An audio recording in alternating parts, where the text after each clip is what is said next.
Hello students, आज इस video में हम करेंगे क्लास 12 हिस्ट्री के सीबीएसई बोर्ड परीक्षा 2021 में नए पैटर्न के हिसाब से जो प्रश्न आएंगे घ पार्ट में, यानी कि पार्ट डी में 8 नंबर वाले जो लॉन्ग आंसर टाइप होते हैं, यानी कि दीर्घ उत्तर वाले प्रश्न। वैसे 6 प्रश्न हम करेंगे क्योंकि ये 3 प्रश्न आते हैं और इसमें इंटरनल चॉइस होती है, यानी कि आपको प्रत्येक प्रश्न के साथ एक अथवा वाला प्रश्न भी मिलता है। तो इन तीनों प्रश्नों के साथ जो अथवा वाले प्रश्नों के साथ ये 6 प्रश्न बनते हैं। तो उन 6 महत्वपूर्ण प्रश्नों को हम इस वीडियो में करेंगे, जो कि बोर्ड परीक्षा में बार बार पूछे गए हैं। तो अगर आप 90+ अंक प्राप्त करना चाहते हैं तो मेरी इस पूरी श्रृंखला को ज़रूर देखें, जिसका ये 16वां भाग है। इससे पहले वाले 15 पार्ट अगर आपने नहीं देखे हैं तो डिस्क्रिप्शन में जाकर आप देख सकते हैं, या प्लेलिस्ट सैम्पल पेपर के नाम से जो मैंने बना रखी है उसमें से भी आप इनको देख सकते हैं। तो शुरू करते हैं वीडियो को। तो क्वेश्चन नंबर 24 जो इस वीडियो का पहला क्वेश्चन है, क्योंकि पार्ट डी के जो क्वेश्चन हैं वो 24, 25 और 26 3 क्वेश्चन आते हैं, और इनमें जैसा कि मैंने पहले बताया इंटरनल चॉइस होती है। तो हर क्वेश्चन के साथ एक अथवा वाला प्रश्न भी होता है। तो 24वें प्रश्न में 2 प्रश्न होंगे।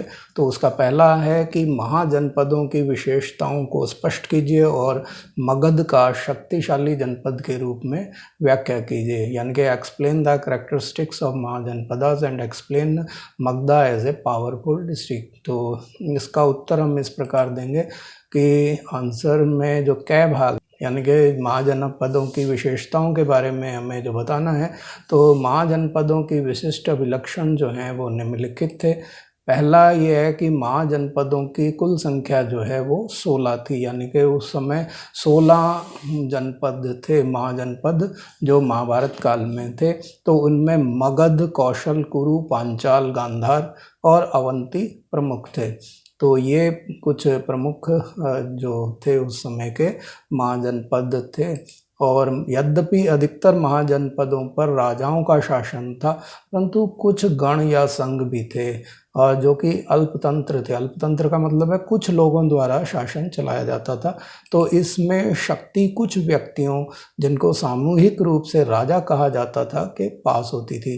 तो गणतंत्र के अंदर जो है एक व्यक्तियों का समूह होता था, कुछ गणमान्य व्यक्तियों का, वही जो है शासन को चलाते थे और इनको सामूहिक रूप से राजा कहा जाता था, यानी कि इस संघ का प्रत्येक व्यक्ति ही राजा होता था। कुछ उदाहरणों जैसे वज्जी संघ में राजा गण द्वारा भूमि स्रोतों पर सामूहिक नियंत्रण होता था। तो वज्जी जो एक गणराज्य था, उसमें जो राजा जो गण द्वारा चुने जाते थे, गणराज्य के भाग होते थे, गणतंत्र को चलाते थे, वो भूमि स्रोतों पर सामूहिक रूप से नियंत्रण करते थे। तीसरा जो इसमें पॉइंट बनता है वो क्या, कि प्रत्येक महाजनपद की एक राजधानी होती थी, जिसे प्राय किले से घेरा जाता था, यानी कि किले से उसको सुरक्षित किया जाता था बाहरी किसी हमले से बचने के लिए। तो चौथा पॉइंट है कि किलेबंद राजधानियों के रखरखाव और सेनाओं और नौकरशाही के लिए भारी आर्थिक स्रोतों की ज़रूरत होती थी, क्योंकि बहुत बड़ी सेना रखनी पड़ती थी, और नौकरशाही का मतलब है शासन चलाने के लिए जो अफसर वगैरह होते थे, तो इनको रखने के लिए बहुत ज़्यादा धन व्यय करना पड़ता था। तो भारी आर्थिक स्रोतों की ज़रूरत होती थी। तो इस तरह से किलेबंद राजधानियों के रखरखाव और सेनाओं और नौकरशाही के लिए धन का प्रबंध करना पड़ता था।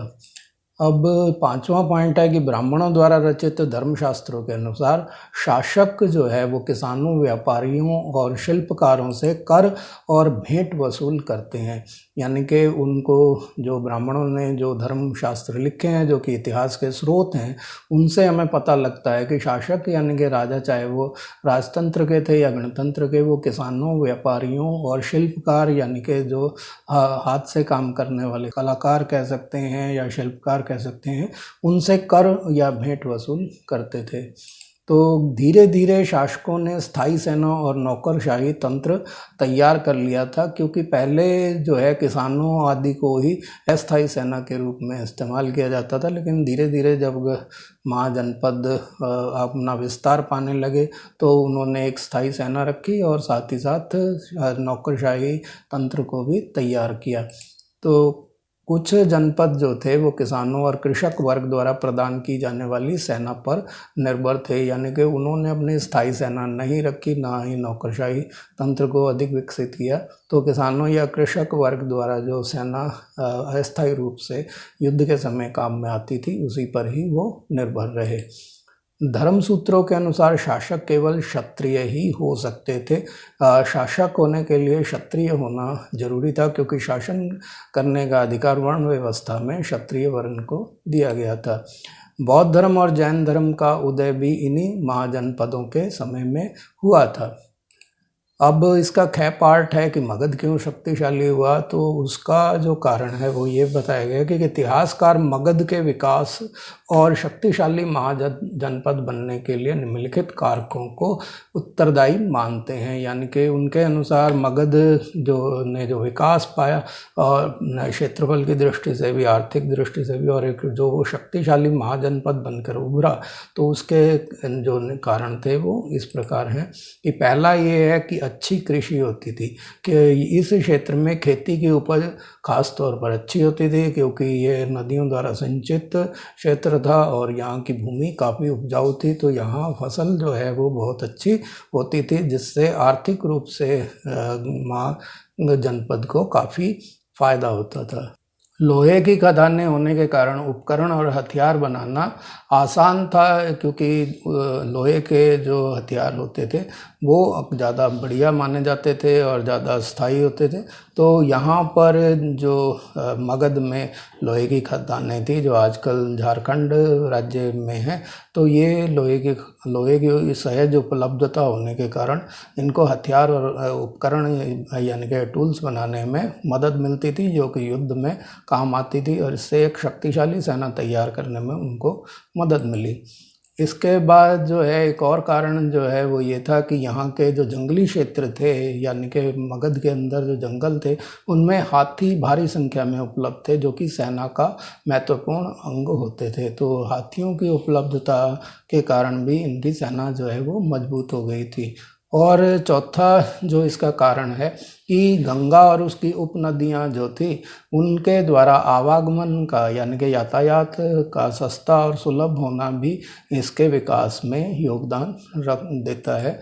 और जैन और बौद्ध धर्म के लेखकों के अनुसार कई महान राजा इसमें हुए, जैसे बिंबिसार, अजातशत्रु, महानंद की महत्वाकांक्षाएं भी इनको शक्तिशाली बनाने का कारण बनी। यानी कि योग्य राजा और जो विस्तारवादी भी थे, उनकी वजह से जो है मगध जो है वो शक्तिशाली बन गया।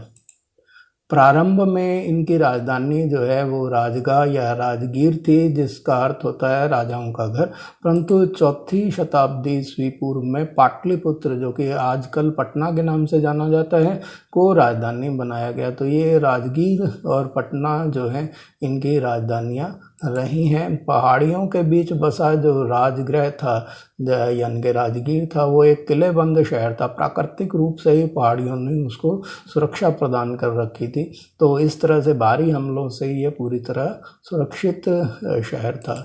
और बाद में 4वीं शताब्दी ईस्वी पूर्व में पाटलिपुत्र को राजधानी बनाया गया, जिसे अब पटना कहा जाता है। तो गंगा के रास्ते आवागमन का मार्ग पर इसकी महत्वपूर्ण अवस्थिति थी, यानी कि पाटलिपुत्र का महत्व इसलिए अधिक था क्योंकि ये गंगा के किनारे पर स्थित थी, तो इससे यातायात जो है वो काफ़ी आसान हो गया था। क्वेश्चन नंबर 24 है, मौर्य प्रशासन की मुख्य विशेषताओं को स्पष्ट कीजिए और अशोक के धम्म के सिद्धांतों की व्याख्या कीजिए। यानी कि explain the main features of Maurya administration and explain the principles of Ashoka's Dhamma. तो इसमें 2 पार्ट हैं। पहला पार्ट ये है कि मौर्य प्रशासन की मुख्य विशेषताओं के बारे में आपको बताना है कि उसकी क्या खासियत थी, और दूसरा ये है कि अशोक के धम्म के जो सिद्धांत थे उनको आपको बताना है। तो मौर्य प्रशासन में सभी जो मौर्य शासक हुए हैं उनकी विशेषताओं को, और दूसरे वाले भाग में जो सिर्फ अशोक का जो धम्म के सिद्धांत थे उनको बताना है। तो शुरू करते हैं इसके उत्तर को। तो इसका ए भाग, जिसमें हम मौर्य प्रशासन के मुख्य विशेषताओं को बताएंगे, तो मौर्य प्रशासन के मुख्य अभिलक्षण यानी कि विशेषताएं निम्नलिखित हैं पहला यह है कि प्रमुख राजनीतिक केंद्र, तो मौर्य साम्राज्य के 5 प्रमुख प्रशासनिक केंद्र थे, राजधानी पाटलिपुत्र और 4 प्रांतीय केंद्र तक्षशिला, उज्जैनी, तोसली और स्वर्णगिरी। तो ये साम्राज्य के 4 अलग अलग दिशाओं में बने हुए मुख्य शहर थे और इनसे जो है वहाँ के शासन को कुशलता से चलाया जाता था। तो इस तरह से इतने बड़े साम्राज्य को चलाने के लिए उन्होंने 5 राजनीतिक केंद्र बनाए। पहला जो केंद्रीय शासन जहाँ से पाटलिपुत्र से चलता था और 4 जगह से प्रांतीय शासन चलाए जाते थे, जिसमें तक्षशिला, उज्जैनी, तोसली और स्वर्णगिरी हैं। तो संभव है कि साम्राज्य के विभिन्न प्रकार के क्षेत्र, जैसे अफगानिस्तान का पहाड़ी क्षेत्र जो कि तक्षशिला द्वारा नियंत्रित होता था, और उड़ीसा का तटवर्ती क्षेत्र जो कि उज्जैनी से नियंत्रित होता था, में एक जैसी व्यवस्था नहीं हो, इसीलिए 5 अलग अलग प्रशासनिक केंद्रों को बनाना जरूरी था। क्योंकि अफगानिस्तान के पहाड़ी क्षेत्रों की समस्याएं अलग हो सकती हैं और उड़ीसा के तटवर्ती क्षेत्र जो कि उससे बहुत ही दूर स्थित है और वहाँ का रहन सहन और कल्चर और लोगों के विचार अलग प्रकार के हैं, तो उनको एक जैसे नियमों से, एक जैसे कानूनों से चलाना मुश्किल है। इसलिए 5 अलग अलग प्रशासनिक केंद्र स्थापित किए गए थे। इसके अतिरिक्त यह भी उल्लेखनीय है कि तक्षशिला और उज्जैनी महत्वपूर्ण व्यापार मार्गों पर स्थित थे, जबकि स्वर्णगिरी जो है वो कर्नाटक में सोने की खदान के लिए उपयोगी था। क्योंकि कर्नाटक के स्वर्णगिरी में सोने की खदानें थी, तो इसीलिए जो है वो अलग अलग महत्व रखते थे। तक्षशिला और उज्जैनी व्यापारिक मार्ग थे, इसलिए वो महत्वपूर्ण थे, और कर्नाटक से जहाँ से सोना स्वर्णगिरी से प्राप्त होता था, तो इसीलिए वह अपने आप में एक महत्वपूर्ण साधन था। तो एक तरह से वाणिज्यिक राजधानियाँ भी आप इनको कह सकते हैं। दूसरा ये है कि आवागमन के साधन, यानी कि साम्राज्य में भूमि और नदी दोनों को आवागमन के लिए इस्तेमाल किया जाता था। और तीसरा ये है कि मार्गों पर यात्रियों को सुरक्षा आदि की व्यवस्था की गई थी। विशाल साम्राज्य में राजधानी से प्रांतों में जाने के लिए काफ़ी समय लगता था, अतः विभिन्न मार्गों पर यात्रियों के ठहराव, खानपान और सुरक्षा का प्रबंध किया जाता था प्रशासन की तरफ से, ताकि व्यापार जो है या यात्रियों को किसी प्रकार की कठिनाई ना हो और वे सुगमता से एक स्थान से दूसरे स्थान पर जा सकें। और चौथा जो है वो है सेना का प्रबंध। मौर्य काल में सेना का जो प्रबंध है वो उच्च कोटि का था, और मेगास्थनीज जो कि चंद्रगुप्त मौर्य के काल में का वर्णन करता है, तो उसके अनुसार सेना का प्रबंध जो है करने के लिए सेना की एक समिति और 6 उप समितियाँ थी जो कि निम्नलिखित कार्य करती थी। तो क है नौसेना का संचालन, और ख है यातायात और खान पान का संचालन, यानी कि जब सेना चलती थी तो उनकी व्यवस्था करना है, यातायात के साधन उपलब्ध कराना और खाने पीने के सामग्री उपलब्ध कराना, ये उनकी जिम्मेदारी होती थी। और ग है पैदल सेना का संचालन करना। तो नौसेना अलग होती थी, पैदल सेना अलग होती थी, तो इनका भी व्यवस्था की जाती थी। और अश्वारोही सेना होती थी, जो घुड़सवार सेना होती थी, उसका प्रबंधन और संचालन करने वाली ये जो है 4थी समिति होती थी। और 5वीं समिति जो होती थी वो रथारोहियों को, यानी कि रथ वाली सेना जो होती थी, उनका संचालन करना होता था। और जो छठा वो भाग था जो हाथी सेना होती थी, तो हाथियों की सेना का संचालन जो है वो उनको करना पड़ता था। इस तरह से 6 उप समितियाँ एक समिति के अंडर में होती थी जो कि सेना का कुशलता से संचालन करते थे। तो एक और उप समितियाँ थी जिनका कार्य उपकरणों को ढोने के लिए बैलगाड़ियों की व्यवस्था करना, सैनिकों के लिए भोजन, जानवरों के लिए चारे की व्यवस्था, सैनिकों की देखभाल के लिए सेवकों और शिल्पकारों की नियुक्ति करना भी शामिल था। तो इस तरह से जो समितियाँ थी वो सभी कार्यों को जो जुड़े हुए थे सेना से, उनको बड़ी कुशलता से पूर्ण करती थी। अब यूनानी स्रोतों के अनुसार मौर्य सम्राट के पास 6 लाख पैदल सैनिक, 3000 घुड़सवार और 9000 जो हाथी थे। तो इस तरह से इतनी बड़ी विशाल सेना का चलाने के लिए उन्हें जो है समितियों का गठन करना पड़ा, और उसके अंडर में अलग अलग उप समितियाँ भी बनानी पड़ी थी। और अब है कि धम्म महामात्यों की भी उन्होंने नियुक्ति की थी। तो सम्राट अशोक ने जनसाधारण का जीवन सुधारने के लिए धम्म महामात्यों की नियुक्ति की थी, ताकि वह उनमें नैतिक शिक्षा को बढ़ावा देकर उनके जीवन स्तर को ऊपर उठा सके। धम्म महामात्य धम्म का प्रचार करते थे।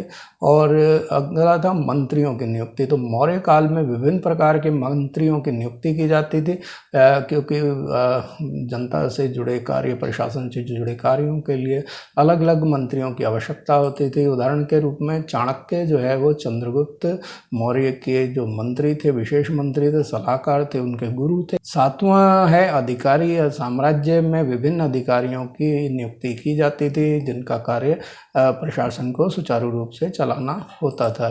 तो मेगस्थनीज के विवरण से पता चलता है कि ये कई प्रकार के कार्य करते थे, जैसे नदियों की देखभाल, भूमि मापन, कर वसूली करना, लकड़हारों, बढ़ई, लोहारों और खनन करता यानी कि खुदाई करने वाले खानों में जो काम करते थे उनका निरीक्षण करना आदि शामिल था। तो ये अधिकारियों के कार्य होते थे। और ब भाग है वो अशोक के धम्म के बारे में है।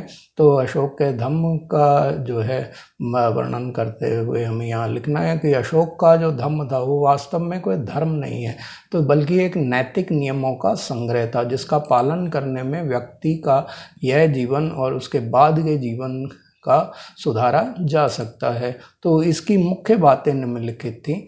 वो ये हैं, पहली है कि बड़ों का आदर करना, और दूसरा जो है वो था सन्यासियों और ब्राह्मणों के प्रति उदारता प्रदर्शित करना, और तीसरा है सेवकों और दासों के साथ उदार व्यवहार करना, और चौथा है दूसरे धर्मों और परंपराओं का आदर करना, क्योंकि भारत में उस समय बहुत सारे धर्म थे, जैन धर्म, बौद्ध धर्म, हिंदू धर्म आदि था। तो उन सभी धर्मों का, परंपराओं का आदर करना भी इसमें शामिल था। और जो अगला है कि अशोक ने धम्म के प्रचार के लिए जो उपयुक्त संदेशों को अभिलेखों पर लिखवाया ताकि जनता उन पर अमल कर सके। तो अशोक ने इसके लिए अभिलेख लिखवाए, शिलालेख और स्तंभलेख भी लिखवाए, ताकि जनता तक धर्म का प्रचार किया जा सके और उनके नैतिक मूल्यों को ऊपर उठाया जाए। अशोक ने धम्म का प्रचार करने के लिए धम्म महामात्यों की नियुक्ति की थी।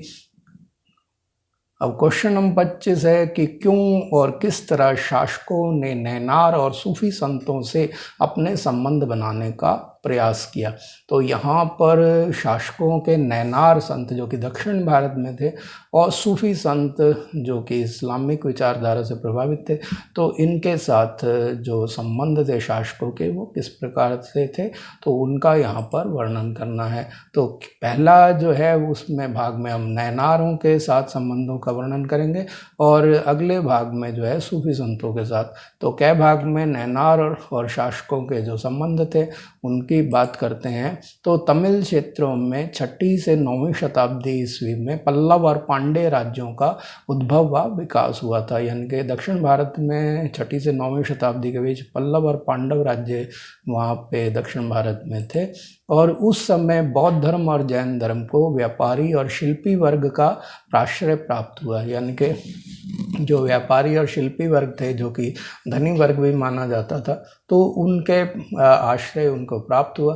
किंतु इन धर्मों को राजकीय संरक्षण और अनुदान जो है वो कभी कभी ही मिलता था, क्योंकि किसी राजा ने, वो दक्षिण भारतीय ने, उनको राजकीय संरक्षण या अनुदान बहुत ही कम या कभी कभी ही मिला है। तो उस समय तमिल भक्ति रचनाओं की एक मुख्य विषय वस्तु बौद्ध और जैन धर्म के प्रति उनका विरोध है, और विरोध का स्वर नैनार संतों की रचनाओं में विशेष रूप से उभर कर आता है।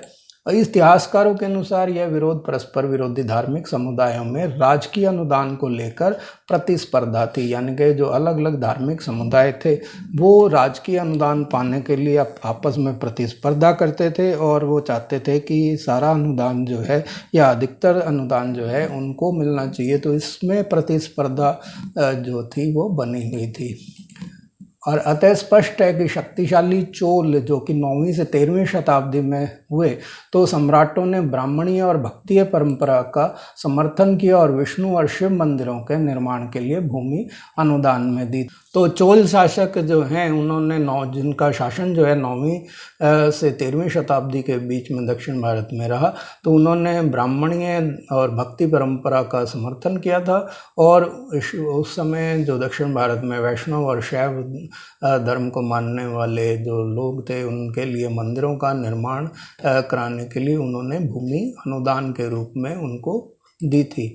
और तीसरा जो इसका पॉइंट है कि चिदम्बरम, तंजावुर और गंगैकोंड चोलपुरम में विशाल शिव मंदिर चोल सम्राटों की सहायता से बनाए गए थे। तो ये जो लाइन है इसको आप 1 मार्क क्वेश्चंस के लिए भी काफ़ी महत्वपूर्ण है, तो इसे आप याद रखिए कि चिदम्बरम, तंजावुर और गंगैकोंड चोलपुरम के जो शिव मंदिर थे वो चोल सम्राटों ने बनाए थे। ये गंगैकोंड चोलपुरम में तो चोल नाम भी आता है, तो इससे आप इसको पकड़ सकते हैं। आपको तंजावुर और चिदम्बरम का भी ध्यान रखना है कि ये चोल सम्राटों ने बनाए थे। और इसी काल में कांस्य की शिव प्रतिमा का निर्माण किया गया। और जो इसका चौथा पॉइंट है कि नैनार और अलवार संत वेल्लाल वो कृषकों द्वारा सम्मिलित होते थे। अब शासकों ने भी उनका समर्थन पाने का प्रयास किया, क्योंकि पहले जैसे कि हमने बात करी कि इन वर्गों को जो है व्यापारियों और शिल्पकारों से ही प्राश्रय मिलता था, और कृषक भी धीरे धीरे उसमें शामिल होने लगे। लेकिन समय के साथ साथ जो शासक वर्ग था उन्होंने भी अलवार और नैनार संतों का समर्थन प्राप्त करने का प्रयास किया। इसीलिए चोल सम्राटों ने सुंदर मंदिरों का निर्माण कराया और पत्थर और धातु की बनी मूर्तियां सुसज्जित थी। इस प्रकार लोकप्रिय संत कवियों की परिकल्पना को, जो कि जन भाषाओं में गीत रचते और गाते थे, उनको मूर्त रूप प्रदान किया गया। यानी कि जो कवियों की, संत कवियों की जो कल्पना के हिसाब से जो उन्होंने गीत रचे थे, उनको मूर्तियों में ढालकर सुंदर मंदिरों का निर्माण जो है चोल सम्राटों ने करवाया था। इन सम्राटों ने तमिल भाषा के शिव भजनों का गायन मंदिरों में प्रचलित किया और भजनों का संकलन एक ग्रंथ में करने का उत्तरदायित्व लिया। चोल सम्राट परांतक प्रथम ने संत कवि अप्यार समंदरम और सुंदरार की धातु की मूर्तियां जो हैं वो शिव मंदिर में स्थापित करवाई। इस तरह से उन्होंने संत कवियों को ईश्वर के तुल्य स्थान प्रदान किया। तो इन मूर्तियों को उत्सव में एक जुलूस में निकाला भी जाता था। और जो इसका पार्ट है वो है सूफी संतों के जो राज्य के साथ कैसे संबंध थे, शासकों के साथ कैसे संबंध थे। जो चिश्ती संप्रदाय का एक महत्वपूर्ण विशेषता संयम और सादगी का जीवन था, जिसमें सत्ता से दूर रहने पर बल दिया जाता था। इसका मतलब ये है कि चिश्ती संप्रदाय जो कि मेन सूफी मत भारत में रहा है, सबसे ज़्यादा प्रभावशाली रहा है, तो उनका जो चारित्रिक विशेषताएं थी वो संयम और सादगी का जीवन था, और वो इसीलिए सत्ता से दूर रहना पसंद करते थे। किंतु इसका मतलब यह नहीं था कि राजनीतिक सत्ता से अलगाव का भाव वो रखते थे। सत्ताधारी विशिष्ट वर्ग अगर बिना मांगे अनुदान या भेंट देता था तो सूफी संत उसको स्वीकार कर लेते थे। यानी कि मांग कर नहीं लेते थे, लेकिन बिना मांगे अगर कोई अनुदान या भेंट मिलती थी तो उसे स्वीकार कर लिया जाता था। तो सुल्तानों ने खानकाहों को कर मुक्त, जिसे इनाम कहा जाता था, भूमि अनुदान में दी जाती थी इनको, और दान संबंधी न्यास जो हैं वो स्थापित किए गए। तो चिश्ती संत जनसाधारण में लोकप्रिय थे, क्योंकि उनका नैतिक स्तर जो है, जो उनका मोरल स्टैंडर्ड है, वो काफ़ी ऊंचा था। वह धन और सामान के रूप में दान स्वीकार करते थे, परंतु इसका प्रयोग जो है कपड़े, रहने की व्यवस्था और अनुष्ठानों जैसे समा की महफिलों पर पूरी तरह खर्च कर देते थे। यानी कि सूफी संत जो धन प्राप्त भी कर लेते थे दान के रूप में या सामान लेते थे, तो वो कपड़े या रहने के सामान ही होता था, और जो धन वगैरह होता था तो वो समा जैसी महफिलों में जिसमें ईश्वर भक्ति की जाती थी उसी पर पूरी तरह उनको खर्च कर दिया जाता था। तो सूफी संतों की लोकप्रियता का कारण उनकी धर्मनिष्ठा, विद्वता और उनकी चमत्कारिक शक्तियों में विश्वास जनता का जो था, उनके भक्तों का, मुरीदों का था। इस वजह से सूफी संत जो हैं वो काफ़ी लोकप्रिय हो गए थे। इसीलिए शासक वर्ग भी उनका समर्थन प्राप्त करना चाहते थे। तो तुर्की शासकों द्वारा सूफी संतों से संपर्क और समर्थन पाने का मुख्य कारण उनके द्वारा जो उलमा वर्ग था तो शरिया लागू करने की मांग को ठुकराना था। तो इसीलिए जो है वो सूफी संतों के संपर्क पाने की कोशिश कर रहे थे, क्योंकि उलमा वर्ग जो है वो शरिया लगाना चाहता था, लेकिन सूफी संत जो है शरिया को इतना महत्व नहीं देते थे। तो उनकी अधिकांश प्रजा जो है इस्लाम धर्म मानने वाली नहीं थी, इसलिए उन्होंने सूफी संतों का सहारा लिया, जो अपनी आध्यात्मिक सत्ता को अल्लाह से अद्भुत तो मानते थे और उल्मा द्वारा शरिया की व्याख्या पर निर्भर नहीं थे। यानी कि शरिया कानून जो है, जो शरीयत है, इस्लाम का कानून है, उसको सूफी संत अधिक महत्व नहीं देते थे।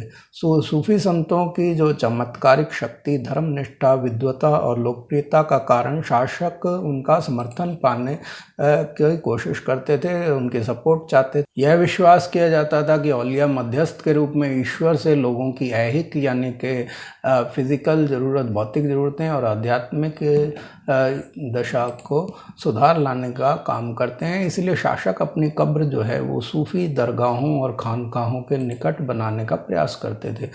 अकबर जैसे शासक दरगाहों पर नई जीत के लिए आशीर्वाद लेने या संकल्प की पूर्ति होने पर, जैसे उन्होंने कोई संकल्प किया उसको पूरा हो जाए, या कोई नया क्षेत्र जीतने के लिए जब अभियान पर जाते थे तो आशीर्वाद लेने के लिए, या फिर पुत्र के जन्म पर वहाँ जाया करते थे। तो इस तरह से अकबर जैसे महान शासक भी जो धर्मनिरपेक्ष छवि रखते थे वो भी सूफी संतों के पास दरगाहों पर जाना पसंद करते थे। तो इस प्रकार सूफी संतों के साथ संपर्क बनाकर रखा जाता था।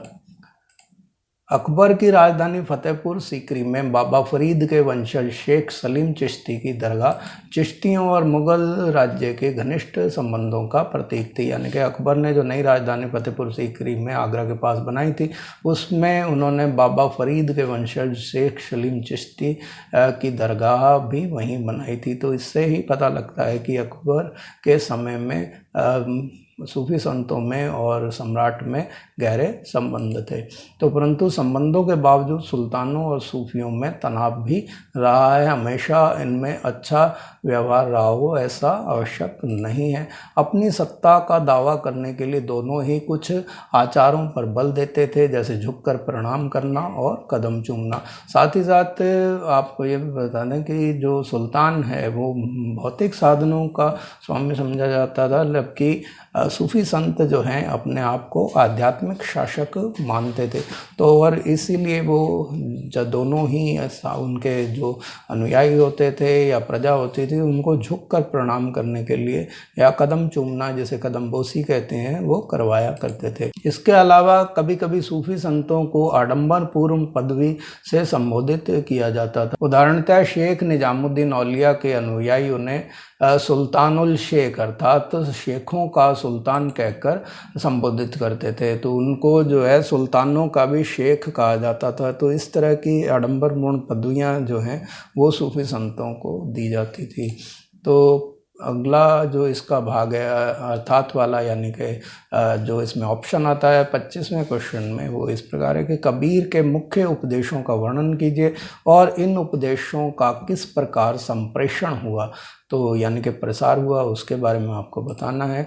तो इसका जो ए पार्ट है यानी कि कबीर के मुख्य उपदेश उनको बताते हैं, और अगले पार्ट में जो है हम इनका प्रसार कैसे हुआ उसको बताएंगे। तो ए पार्ट में है कि कबीर जो है 14वीं-15वीं शताब्दी में उभरते हुए जो संत कवियों में अप्रतिम थे, और इतिहासकारों ने उनके जीवन और काल का अध्ययन उनके काव्य और बाद में लिखी गई जीवनियों के आधार पर किया है। यानी कि कबीर के जीवन और समय का अध्ययन जो है उनके जो काव्य रचनाएं हैं या बाद में उनकी जीवनियां जो लिखी गई उनके आधार पर किया गया है। कबीर की वाणी जो है वो 3 विशिष्ट प्रकार की व्यापक जो परिपाटियां हैं उनमें संकलित हैं। जहाँ पर कबीर की वाणी संकलित है वो इस प्रकार है कि पहला है कबीर बीजक, कबीर पंथियों द्वारा वाराणसी और उत्तर प्रदेश के अन्य स्थानों पर ये संकलित की गई, जिसमें कबीर की वाणी को, जो कि पहले उनके समय में नहीं लिखी गई थी, बाद में लिखी गई कबीर के अनुयायियों द्वारा, तो कबीर बीजक में इनकी इस तरह से वाणी संकलित है। और दूसरा है कबीर ग्रंथावली, तो ये इसका संबंध जो है राजस्थान के दादू पंथियों से है। तो दादू जो एक राजस्थान में संत हुए हैं, तो उन दादू पंथियों ने कबीर की वाणी को कबीर ग्रंथावली में संग्रहित किया है। और कबीर के कई पद जो हैं गुरु ग्रंथ साहिब में भी संकलित हैं, जो कि सिखों का धार्मिक ग्रंथ है, तो उसमें भी कबीर की वाणी प्रमुखता से ली गई है। इस तरह से 3 अलग अलग संप्रदायों द्वारा, यानी कि कबीर पंथियों द्वारा, दादू पंथियों द्वारा और सिख धर्म द्वारा इनकी वाणी को संकलित किया गया है। और कबीर की रचनाएं अनेक भाषाओं और बोलियों में मिलती है। इनमें कुछ निर्गुण कवियों की खास बोलियां संत भाषा में है, यानी कि संतों की एक अलग भाषा जो होती थी, जिसे संत भाषा कहा जाता था, तो उस भाषा में या बोलियों में इनकी वाणी है। कुछ रचनाएं जिन्हें उल्ट बांसी कहते थे, यानी कि उल्टी कही गई बातें, उल्टी कही गई पंक्तियों के नाम से उनको जाना जाता था। तो इस प्रकार से लिखी गई उनकी रोज़मर्रा का अर्थ जो है वो उल्टा होता था। तो कबीर ने अपनी बहुत सारी बातें जो हैं वो विपरीत बातें कहकर की हैं, जिनको उल्ट बांसी कहा जाता है। तो इनकी शिक्षाएं जो हैं कबीर की, वो कबीर वाणी की एक विशेषता यह है कि उन्होंने परम सत्य को वर्णित करने के लिए अनेक परिपाटियों का सहारा लिया और उनकी मुख्य शिक्षाएं निम्नलिखित हैं। पहला है कि वह परम सत्य को अल्लाह, खुदा, हजरत और पीर कहते हैं। उन पर वेदांत दर्शन का प्रभाव था, अतः वह सत्य को अलख और दृश्य, निराकार ब्रह्म और आत्मन कहते थे। तो इस प्रकार से वेदांत दर्शन से प्रभावित कबीर जो थे वो ईश्वर को जो है अलख या दृश्य या निराकार ब्रह्म या आत्मन कहकर पुकारते थे। और तीसरा जो है पॉइंट वो क्या है, कबीर कुछ शब्द या पदों का इस्तेमाल करते थे, जिन्हें शब्द और शून्य यह अभिव्यंजनाएं योगी परंपरा से ली गई हैं। यानी कि शब्द और शून्य जैसे शब्द जो कबीर द्वारा बार बार उपयोग में किए गए, ये योगी परंपरा है उससे लिए गए, उन्हें ली हैं। इसी प्रकार जो है कबीर जो है एकेश्वरवाद में विश्वास करते थे, यानी कि उनकी नज़र में ईश्वर एक है, चाहे उसके नाम कितने ही रख लिए जाएं। कबीर की कुछ कविताएं इस्लामी दर्शन के एकेश्वरवाद और मूर्ति भंजन का समर्थन करने के साथ साथ हिंदू धर्म के बहुदेवतावाद और मूर्ति पूजा का खंडन भी करती हैं। तो कबीर का जो दोहे हैं, उनकी रचनाएं हैं, वो एकेश्वरवाद को मानने वाले हैं, जैसे कि हमने यहाँ पहले भी वर्णन किया, और मूर्ति पूजा का वो विरोध करते हैं। साथ ही साथ क्योंकि वो एक ईश्वर में विश्वास करते थे, इसलिए हिंदू धर्म के बहुदेवतावाद का भी वो विरोध करते हैं। तो कबीर ने सूफी मत में जो जिक्र और इश्क के तरह से जो उपासना की पद्धतियाँ हैं, तो उन सूफी सिद्धांतों का प्रयोग करके हिंदू परंपरा में नाम सिमरन का समर्थन किया। तो वो स्वयं जो है राम नाम का जाप किया करते थे, लेकिन उनके राम जो है वो अयोध्या के राजा राम नहीं हैं, बल्कि ईश्वर का उन्होंने राम नाम कहा है। क्वेश्चन नंबर 26, 1857 के विद्रोह के चित्रों से क्या पता चलता है? इतिहासकार इन चित्रों का किस प्रकार विश्लेषण करते हैं? यानी कि what do the pictures of the revolt of 1857 reveal? How do historians analyse this paintings? तो इसको 2 भागों में बांटा गया। पहले में चित्रों का से क्या पता लगता है और फिर उसका विश्लेषण किस प्रकार करते हैं। तो यहाँ पहला भाग है कि इतिहासकार अंग्रेजों और भारतीयों द्वारा तैयार किए गए चित्रों का विश्लेषण इस प्रकार करते हैं। इनमें कई चित्र जो हैं पेंसिल से बने रेखांकन, उत्तीर्ण चित्र, पोस्टर, कानून और बाजार प्रिंट उपलब्ध होते हैं। पहला है रक्षकों का अभिनंदन, यानी कि जिन्होंने अंग्रेजों की जान बचाई, उनका जो है उन्होंने अभिनंदन किया। तो अंग्रेजों द्वारा बनाए गए चित्रों में अंग्रेजों को जो बचाने वाले थे, उनके रक्षक थे, उनका जो है उन्होंने गुणगान किया। जैसे कि 1859 में थॉमस जोन्स बार्कर द्वारा बनाए गए चित्र रिलीफ ऑफ लखनऊ इसका उदाहरण है। तो रिलीफ ऑफ लखनऊ में अंग्रेज़ों को जिस तरह से स्थानीय लोगों ने बचाया तो उनका उन्होंने वर्णन किया है। तो बारकर की पेंटिंग जो है कैंपबेल के आगमन का जश्न मनाती है कि कैंपबेल किस प्रकार वहाँ से बचकर आए थे। तो यह चित्र बताता है कि वहाँ पर ब्रिटिश सत्ता और नियंत्रण बहाल हो चुका था। इस प्रकार के चित्र अंग्रेजी जनता में सरकार के प्रति विश्वास पैदा करते हैं और विद्रोह की समाप्ति हो गई है और अंग्रेज जीत चुके हैं, ऐसा उनमें विश्वास पैदा करते हैं। और दूसरा है कि भारी क्षति को दिखाते हैं कि विद्रोह के परिणाम स्वरूप जो भारी तबाही हुई और इमारतों को हानि पहुंची थी, जैसा कि चित्रों में दिल्ली के रिज पर एक नष्ट मस्जिद और वाजिद अली द्वारा बनवाया गया सिकंदराबाद खंडर के रूप में दर्शाया गया है। इसी प्रकार तीसरा जो है वो है भयानक स्थिति का वर्णन, यानी कि चित्रों द्वारा उस समय अंग्रेजों की भारत में क्या स्थिति थी कि किस प्रकार विद्रोह के दौरान मारकाट ने उनमें डर था। जैसे कि जोसेफ नोएल पेंटल का चित्र इन मेमोरियम अंग्रेज़ों की औरतों की लाचारी की तस्वीर प्रस्तुत करता है, जिसमें निष्कर्ष निकलता है कि अंग्रेज़ों में भी भय था कि पता नहीं उनके साथ कब क्या होने वाला है। चौथा है अंग्रेज महिलाओं को वीरता की मूर्ति के रूप में प्रदर्शित करना। विद्रोह के कारण हिंसात्मक घटनाओं से जान माल को खतरा था और ऐसी स्थिति में कुछ चित्रों के द्वारा दर्शाया गया कि अंग्रेज महिलाओं ने भी वीरता प्रदर्शित करते हुए अपने अस्तित्व की रक्षा की। तो उनकी वीरता को दिखाना जो है इन चित्रों का मकसद रहा है। तो उदाहरण के लिए कानपुर में सिपाहियों से अपनी रक्षा करते हुए मिस व्हीलर का चित्र दर्शाता है कि महिलाओं ने वीरता का प्रदर्शन कर अपने सम्मान की रक्षा की। चित्र में धरती पर पड़ी बाइबल ईसाइयत की रक्षा के लिए संघर्ष का प्रतीक है।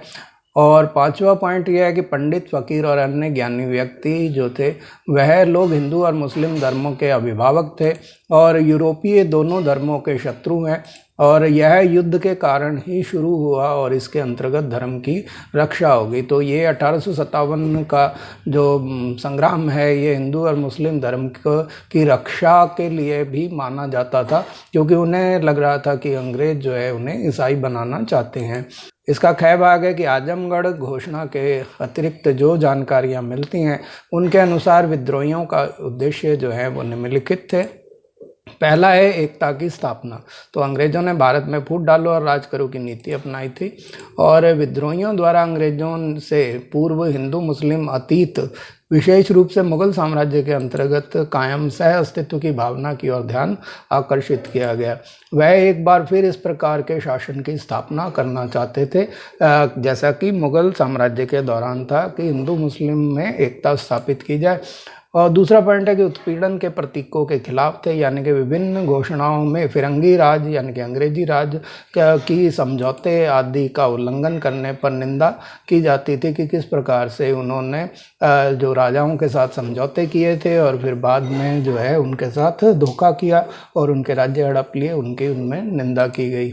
तो अंग्रेज़ों की नीतियों के फलस्वरूप दस्तकार और बुनकर जो है वो बर्बाद हो चुके थे और विद्रोही एक बार फिर इन सब के लिए पहले जैसी स्थिति लाना चाहते थे।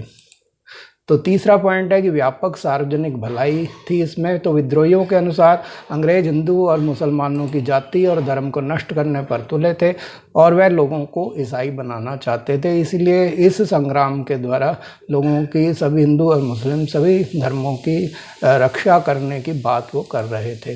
तो लोग अफवाहों पर विश्वास करने लगे थे और इस वजह से ये आंदोलन जो है बहुत बड़े रूप में सामने आया। इसीलिए माना जाता है कि लड़ाई रोजगार, धर्म, इज्जत और अस्मिता की लड़ाई है और ये सार्वजनिक भलाई के लिए लड़ी जा रही है।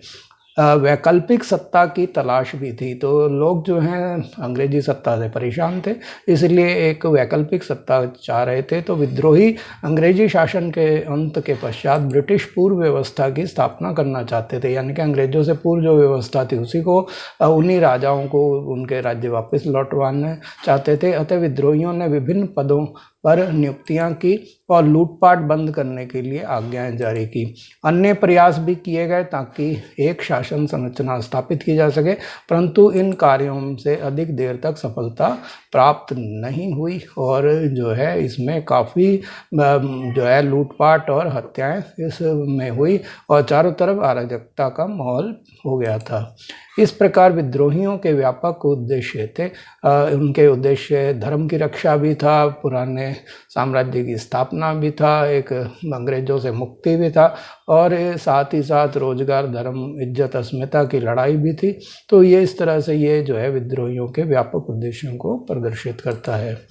और इसका गह भाग है कि विभिन्न सामाजिक समूहों की दृष्टि से विद्रोह के उद्देश्य अलग अलग थे, जैसे कि आजमगढ़ घोषणा से पता चलता है। तो इसमें उनके उद्देश्य जो हैं, उसमें आजमगढ़ घोषणा में बताया गया है कि सभी के जो थे उद्देश्य जो थे वो अलग अलग थे। उदाहरणार्थ जमींदारों का उद्देश्य हल्का जमा और हितों की रक्षा, तो व्यापारियों के लिए व्यापार की स्वतंत्रता था। यानी कि जमींदार चाहते थे कि जो अपने हल्के में, अपने इलाके में जो कर लगान जमा करते हैं उनके लिए था, और अपने हितों की रक्षा करना था। तो और व्यापारी चाहते थे कि व्यापार में उनको स्वतंत्रता मिले और कंपनी के आधिपत्य से वो मुक्त हो जाएं। इससे व्यापक सार्वजनिक भलाई की लड़ाई कहा गया था, और ये एक ऐसा विद्रोह था जिसके द्वारा अंग्रेजों के आने से पूर्व की स्थिति को पुनः स्थापित किया गया। तो इस तरह से ईस्ट इंडिया कंपनी के चंगुल से मुक्ति प्राप्त की गई और उसी के लिए प्रयास किए गए। क्वेश्चन नंबर 26 है, संविधान सभा ने भाषा विवाद को हल करने के लिए क्या रास्ता चुना? What path did the constituent assembly choose to resolve the language dispute? तो इसका उत्तर है 1930 के दशक तक अंग्रेजों ने यह मान लिया था कि हिंदुस्तानी को राष्ट्रीय भाषा का दर्जा दिया जाए, और महात्मा गांधी का मानना था कि हिंदी और उर्दू के मेल से बनी हिंदुस्तानी भारतीय जनता के बड़े हिस्से की भाषा थी और विभिन्न संस्कृतियों के आदान प्रदान के समृद्ध हुई यह साझी भाषा थी। तो ये जो है हिंदी और उर्दू के मेल से बनी जो भाषा थी उसको हिंदुस्तानी भाषा कहा जाता था। वो एक बड़े वर्ग के द्वारा बोली जाती थी और यह अलग अलग संस्कृतियों के आदान प्रदान से और भाषाओं के मेल से समृद्ध हुई साझी भाषा थी।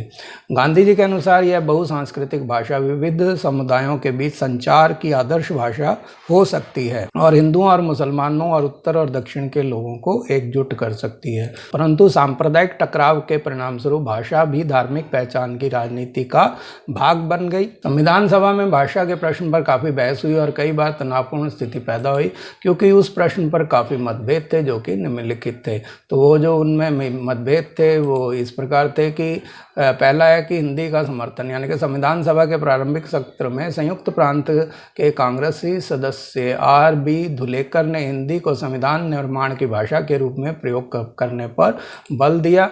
12 सितंबर 1947 को उन्होंने एक बार हिंदी का समर्थन में अपने भाषण में इसको राजभाषा और राष्ट्रभाषा घोषित करने की मांग की और उन्होंने सदन में यहाँ तक कह दिया कि इस सदन में जो लोग भारत के संविधान रचने बैठे हैं और हिंदुस्तानी नहीं जानते हैं वे इस सभा की सदस्यता के पात्र नहीं हैं, उन्हें चले जाना चाहिए। इसके कारण सभा में हंगामा हुआ जो नेहरू के हस्तक्षेप से शांत हुआ।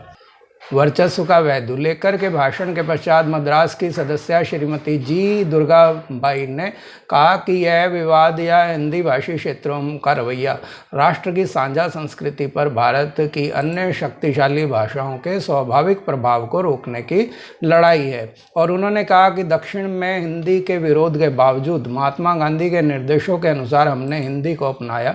हिंदुस्तानी को जनता की भाषा की स्वीकृति के पश्चात इसके समावेशी और साझा स्वरूप को नष्ट करने से विभिन्न भाषाई समूहों में बेचैनी और भय पैदा हुआ है। और गय है कि जैसे जैसे चर्चा तीखी हुई बहुत सारे सदस्यों ने समायोजन और सम्मान की भावना का आह्वान किया और बम्बई के एक सदस्य शंकर राव देव ने कहा कि कांग्रेसी और महात्मा गांधी के अनुयायी होने के नाते वे हिंदुस्तानी को राष्ट्र की भाषा के रूप में स्वीकार कर चुके हैं, परंतु उन्होंने चेतावनी देते हुए कहा कि अगर आप हिंदी के लिए दिल से समर्थन चाहते हैं तो आपको ऐसा कोई कदम नहीं उठाना चाहिए जिससे मेरे भीतर संदेह पैदा हो और मेरी आशंकाओं को बल मिले। और चौथा है कि मद्रास में श्री T.A. रामलिंगम चेट्टियार ने इस बात पर बल दिया कि और कहा कि लोगों पर चीज़ें थोपी नहीं जानी चाहिए, यानी कि ज़बरदस्ती उनसे हिंदी को राष्ट्रभाषा कबूल नहीं करवाना चाहिए। अंततः भाषा समिति ने हिंदी के समर्थकों और विरोधियों के बीच गतिरोध को समाप्त करने के लिए निम्नलिखित फार्मूला विकसित किया। पहला है कि देवनागरी लिपि में लिखी हिंदी भाषा को राजकीय भाषा माना जाएगा और दूसरा है कि हिंदी को राष्ट्रभाषा बनाने के लिए धीरे धीरे कदम उठाए जाएंगे, यानी कि स्टेप बाय स्टेप वो कदम उठाए जाएंगे। पहले 15 साल तक सरकारी कार्यों में अंग्रेजी का प्रयोग जारी रहेगा और फिर प्रत्येक प्रांत को अपने कार्यों के लिए क्षेत्रीय भाषा चुनने का भी अधिकार होगा, यानी कि उस प्रांत के लोग अपनी भाषा चुन सकते हैं। क्षेत्रीय भाषा जैसे राजस्थान के राजस्थानी, पंजाब के पंजाबी और तमिलनाडु के जो हैं तमिल भाषा या मराठी भाषा, महाराष्ट्र के लोग इस तरह से अपने क्षेत्रीय भाषा का भी वो अपने मन से चुनाव कर सकते हैं। तो इस प्रकार भाषा समिति ने हिंदी को राष्ट्रभाषा के स्थान पर राजभाषा कहकर विभिन्न पक्षों की भावनाओं को शांत करने और सर्व स्वीकृत समाधान पेश करने का प्रयास किया, यानी कि राष्ट्रभाषा तो पूरे देश की होगी, उसके स्थान पर उसे राजभाषा यानी कि राज्य के कार्य करने की भाषा जो है कहकर लोगों के जो विभिन्न क्षेत्रीय भावनाएं थी उनको शांत करने का प्रयास करते हुए एक सर्व स्वीकृत समाधान निकालने की कोशिश की। आपने जो कीमती समय दिया उसके लिए धन्यवाद। अगर आपको वीडियो पसंद आया हो तो लाइक का बटन दबाएं। अगर आप मेरे चैनल पर नए हैं और अभी तक आपने इसे सब्सक्राइब नहीं किया है तो रेड बटन दबा के उसे सब्सक्राइब कर लें और बेल आइकन दबाना ना भूलें। साथ ही साथ आपसे गुजारिश है कि इस वीडियो को ज़्यादा से ज़्यादा शेयर करें ताकि और लोग भी इसका लाभ उठा सकें। धन्यवाद।